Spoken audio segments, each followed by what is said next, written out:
তৃণমূলের শৃঙ্খলা রক্ষা কমিটি সম্পর্কে পশ্চিমবঙ্গের মানুষ ওই কিভাবে বলবো যে মানে ওই স্যান্ডো গেঞ্জির বুক পকেটের সঙ্গে সমতুল্য। এটা নিয়ে নতুন করে বলবার কিছু নেই।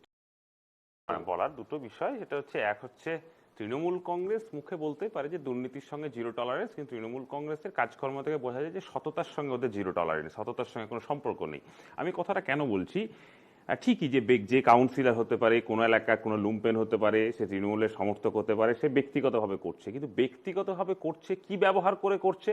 শাসক দলের যে স্ট্যাম্প, প্রশাসনিক ক্ষমতা, এইটা ব্যবহার করে তো গুন্ডামি করছে। আর আজকে যখন গোটা পশ্চিমবঙ্গ জুড়ে হতে পারে, সে বীরভূম থেকে শুরু করে সন্দেশখালী থেকে শুরু করে আপনার নরেন্দ্রপুর থেকে বাগুইহাটি ঘটনা দেখতে পারি, কিন্তু যদি আমরা একটু পিছনের দিকে ফিরে যাই, যদি আমরা 2011 সালে যখন তৃণমূল কংগ্রেস ক্ষমতায় এসেছিল, ক্ষমতায় আসার ঠিক কিছুদিন পরে যখন জগদ্ধাত্রী পুজোর একটা বিকেলবেলা বা সন্ধ্যাবেলার একটা দিন যদি আমরা কেউ নিজেদেরকে যদি ফিরে দেখি, তাহলে দেখবো যে ভবানীপুর এলাকার দুই দল দুষ্কৃতির মধ্যে গন্ডগোল হচ্ছিল, এবং গন্ডগোল হওয়ার পরে যখন কাউকে আমি এই প্রসঙ্গে আলোচনা হলেই থানাতে, আমি জাস্ট এইটা বলে সে যাকে আটক করলো থানাতে, স্বয়ং আজকের যিনি মুখ্যমন্ত্রী মমতা বন্দ্যোপাধ্যায় তাকে গেলেন থানাকে ছাড়াতে।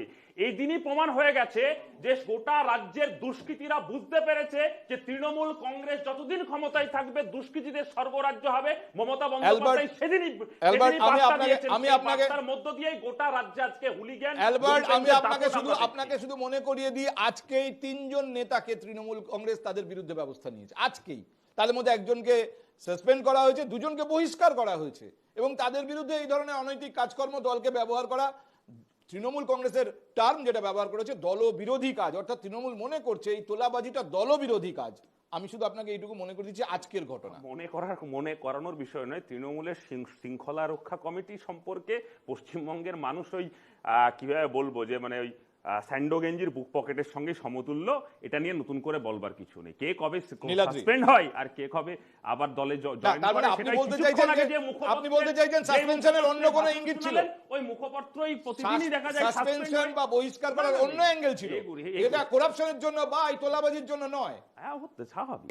কথা হচ্ছে উনি যে বলছিলেন আর কি, তৃণমূল কংগ্রেসের নেতা বা প্রাক্তন সাংসদ, ওনার কথা পশ্চিমবঙ্গের মানুষ খুব সিরিয়াসলি নেন না, কারণ উনি এই আজকে হয়তো দ্রুত ওনার অবস্থান বদল করলেন, কিন্তু ওই ভদ্রলোককে অতীতেও দেখা গেছে উনি বলেছেন যে সারদার সবচেয়ে বড় বেনিফিশিয়ারি মমতা বন্দ্যোপাধ্যায়। উনি নিজেই ঠিক করবে যে সেদিন ঠিক বলেছিলেন না আজ বলেছিলেন, এ নিয়ে বলার নেই। আমি জাস্ট একটা কথা বলতে চাই, উজ্জ্বলবাবু খুব রাইটলি বলেছেন, আমার কোনো দ্বিমত নেই। 34 বছর পশ্চিমবঙ্গে বামপন্থীরা শাসন করেছে, ভুল ত্রুটি নিশ্চিতভাবে হয়েছিল। ভুল ত্রুটি হয়েছিল বলে পশ্চিমবঙ্গে 2011 সালে বামপন্থীদেরকে ক্ষমতা থেকে সরিয়ে দেওয়া হয়েছিল। গত প্রায় 13 বছর ধরে পশ্চিমবঙ্গে বামপন্থীরা শাসন নেই। এখানে অর্পণবাবু বসে আছেন, রাইটলি অর্পণবাবু তৃণমূলের সমর্থক, তৃণমূলের পক্ষে কথা বলবেন, তৃণমূলকে জাস্টিফাই করবেন, তৃণমূলের হয়ে ব্যাট ধরবেন, এটা খুব মানে স্বাভাবিক ঘটনা। কিন্তু এনকেটিভিকেও ধন্যবাদ, এবং এনকেটিভির দর্শকরাও নিশ্চিতভাবে দেখলো যে এখানে নীলাদ্রি বাবু আছেন, নিজেই নিজেকে বিজেপি সমর্থক দাবি করছেন না, এবং উনি তৃণমূলকে জাস্টিফাই করবার জন্য, তৃণমূলের হয়ে ব্যাট ধরবার জন্য উনি বামফ্রন্টের সময়কার কথা বলছেন। পশ্চিমবঙ্গের সাধারণ মানুষও দেখছেন, দর্শকও দেখছেন, বিজেপির বিচারিতাও দেখছেন।